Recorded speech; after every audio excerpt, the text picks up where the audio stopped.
Hello students, welcome back to KK Massage Tutorials. Concept of Physics Part 1. SCV Solution Chapter 3 Exercises Question 7. Rest and Motion Kinematics. एक cart जिसका acceleration समय के साथ figure 3E2 के अनुसार बदलता है t=0 पर स्टार्ट करता है। तो इसके द्वारा 30 सेकंड में ट्रैवल किया हुआ डिस्टेंस पता कीजिए तथा पोजीशन टाइम ग्राफ को ड्रॉ कीजिए। आंसर दिए गए फिगर से स्पष्ट है कि कार्ट का मोशन 10-10 सेकंड में अलग अलग प्रकार का मोशन प्राप्त करता है। पहले 10 सेकंड में यह 5 फीट पर सेकंड स्क्वायर के यूनिफॉर्म एक्सेलरेशन से चलता है। फिर अगले 10 सेकंड में इसका एक्सेलरेशन 0 हो जाता है।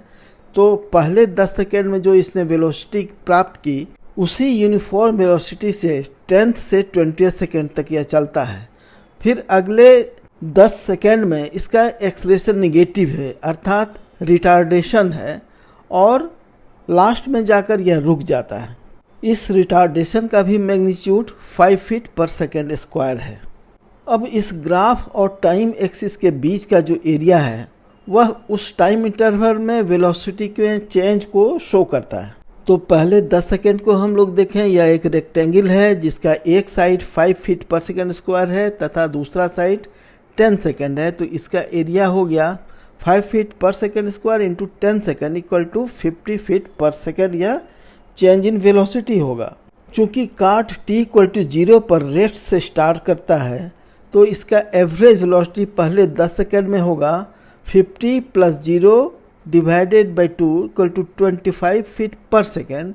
तो इस एवरेज वेलोसिटी अर्थात 25 फीट पर सेकेंड के हिसाब से 10 सेकेंड में कितना डिस्टेंस ट्रैवल करेगा 25 feet per second into 10 second equal to 250 feet. अब अगले 10 सेकेंड को देखते हैं, यानी t=10 second to t=20 second के बीच में इसमें ग्राफ और टाइम एक्सिस के बीच का एरिया 0 है।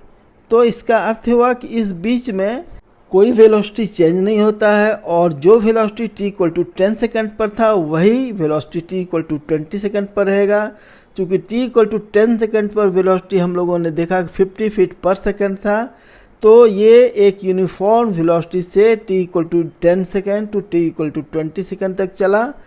तो इस 10 सेकंड में इसने कितना डिस्टेंस कवर किया तो 50 feet per second into 10 second equal to 500 feet. अब अगले यानी लास्ट 10 सेकंड में हम लोग देखते हैं क्या होता है। From t=20 second to t=30 second. पुनः इसमें ग्राफ के और टाइम एक्सिस के बीच का एरिया है 5 feet per second square into 10 second equal to 50 feet per second.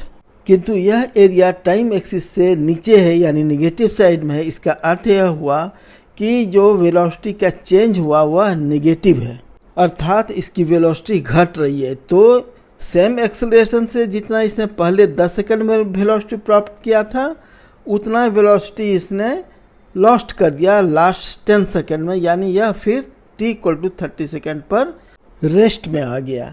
तो अब इस पीरियड में लास्ट 10 सेकंड में एवरेज वेलोसिटी कितना हुआ तो सेम हो गया 50 + 0 divided by 2 equal to 25 feet per second. तो डिस्टेंस ट्रेवल हो जाएगा लास्ट 10 सेकंड में 25 feet per second into 10 second equal to 250 feet. तो 30 सेकंड में इसने जो डिस्टेंस ट्रेवल किया वह होगा equal to 250 feet plus 500 feet plus 250 feet equal to 1000 feet. यही हमारा आंसर होगा। अब पोजीशन टाइम ग्राफ नीचे दिए हुए डायग्राम के अनुसार हम लोग ड्रॉ कर सकते हैं। पहले 10 सेकंड में ये 250 फीट जाता है तो पहला पॉइंट यहाँ पर आएगा।